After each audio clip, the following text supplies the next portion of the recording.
Okay, in this week's video, I'm going to talk to you about mailing lists and why I think that they are a bloody useful thing to have. I'm also going to give you some insights which are going to help you with either starting a mailing list if you don't have one, or kind of what you can do with the one you've got already if you do already have one. But first, I want to tell you a story. Not that that's really surprising, but you know. So when I had a foot business, I used a piece of software called Clinico, and there's a video I've done already on this channel which talks about Clinico, and I've talked with Joel from Clinico, who's a really cool guy.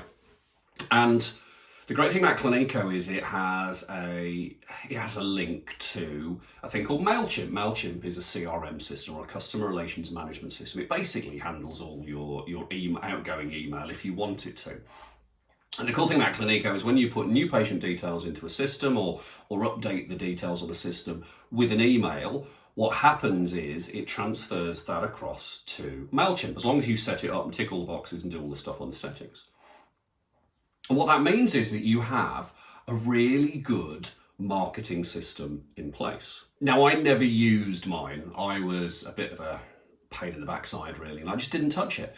And in hindsight, it's a really stupid idea. I sent out a few emails now and again and bits and bobs, but nothing on a consistent basis.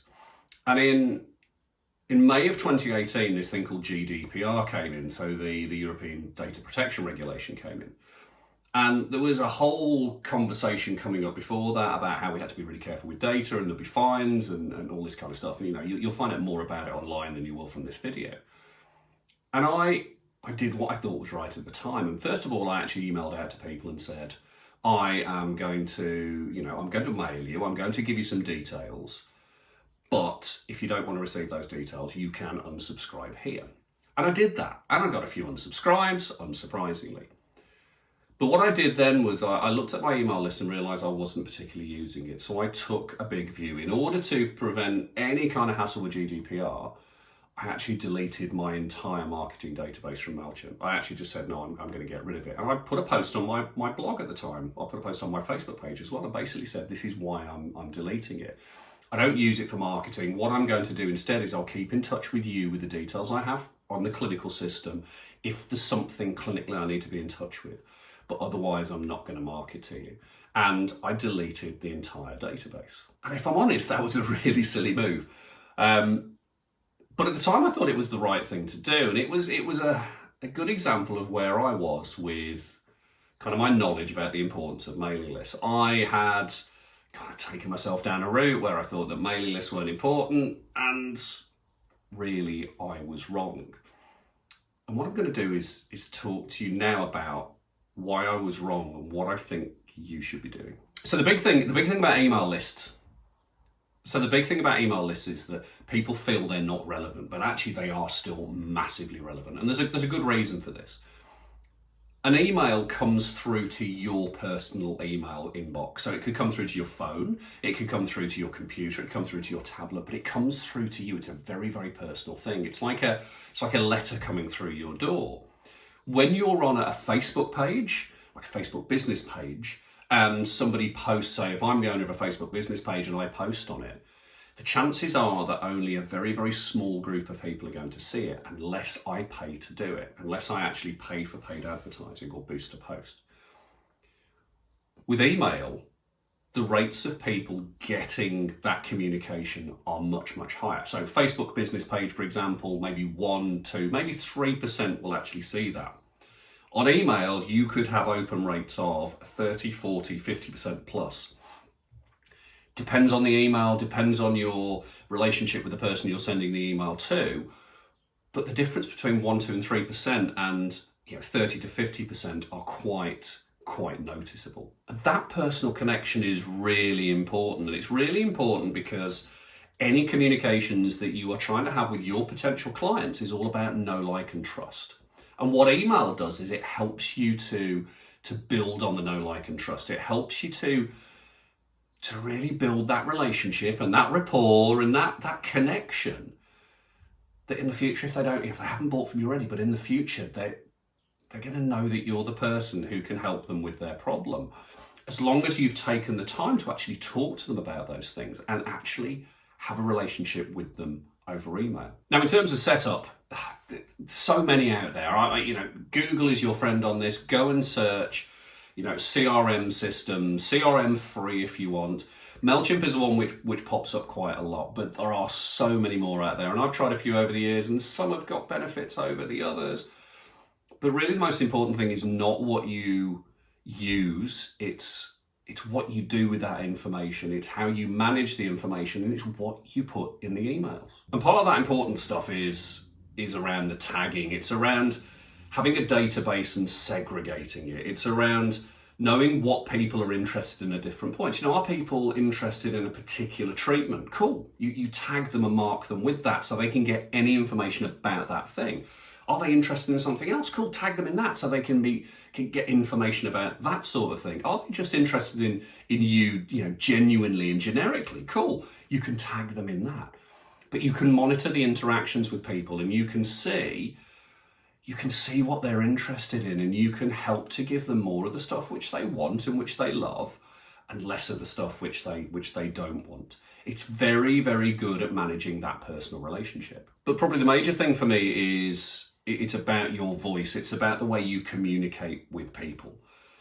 I have a very particular voice. For anyone who's met me in public, I'd like to think that I'm not any different to how you see me on video. Yes, there will be some difference because, it's video and I'm talking to a camera. If you see me on stage, hopefully I'm not too different. If you have a conversation with me over a cup of tea somewhere, hopefully I'm not that different.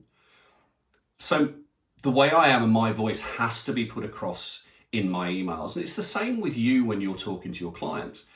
If you're really relaxed and maybe drop a few words in there which aren't corporate or aren't standard for your profession, fine.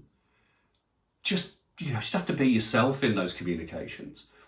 What I find really interesting is when people try and craft any kind, it's not just on email, but any kind of communication where they're talking about something in a way which just isn't them. And when people come and see them in the flesh because they've bonded with them and connected them over that medium, they get a real shock, and there's a real issue with incongruence. And that for me is a really important part of any kind of communication, not just email, is about that congruence.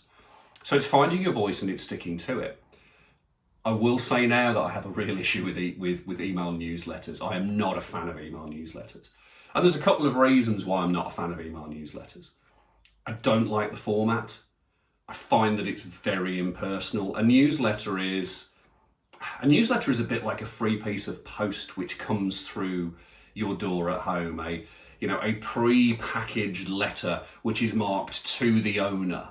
It's very impersonal, and it's not just for you. You know that thousands and thousands of those have been put out there, and a newsletter says exactly the same to me. Even if you personalize it with their name on top, a newsletter says exactly the same. But one of the mistakes which people make with newsletters is they make it all about them and their business. They don't make it about the person they're talking to. So finding that voice, but most importantly, talking to that one person who is your ideal client and writing an email to that person like you're writing to one person is really, really important. And that makes the difference between an email which goes out to someone and doesn't get opened, or an email which gets opened, or even an email which gets opened, people take action, and people reply to it and contact you. That is massively important. Now's the time to look at your email list. And if you have one, the question is, are you using it? And if you're not, now's the time to get using it. If you don't have one, now's the time to get started. Whichever way you do it, you need to make sure that your Information Commissioner's Office stuff in the UK is in place. That's your data protection.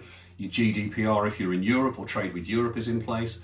But just make sure that you actually if you've got it, use it. If you haven't got it, start it and then use it. That's the most important thing. Now, you don't have to have an email database for your business.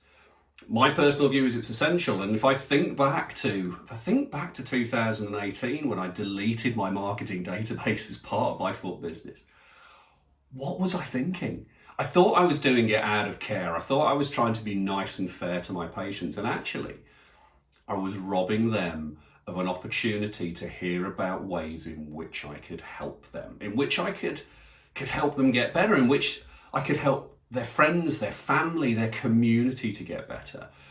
And that's a real failing on my part.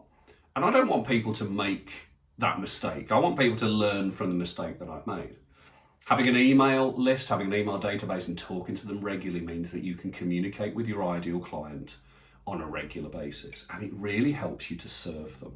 The most important things for me is it gives me a chance to communicate directly with people, to get responses, and also to ask them for their feedback and ask them for what they want. That level of intelligence that I get from my email list is massive. Asking a question about what people's problems are at the moment and getting real-time information back, that is absolutely invaluable. And I enjoy that conversation. I enjoy that back and forth discussion. It's a very, very personal thing, and it's a beautiful thing to be part of that conversation. So if you do have an email list and you want some help with using it, give me a shout if I can help. If you don't have an email list and you want help setting one up, give me a shout if I can help. Come and find me. This is a really simple thing to get started. And while it requires consistency and while it requires you to be very open to working in a slightly different way, it can make a huge difference to your business.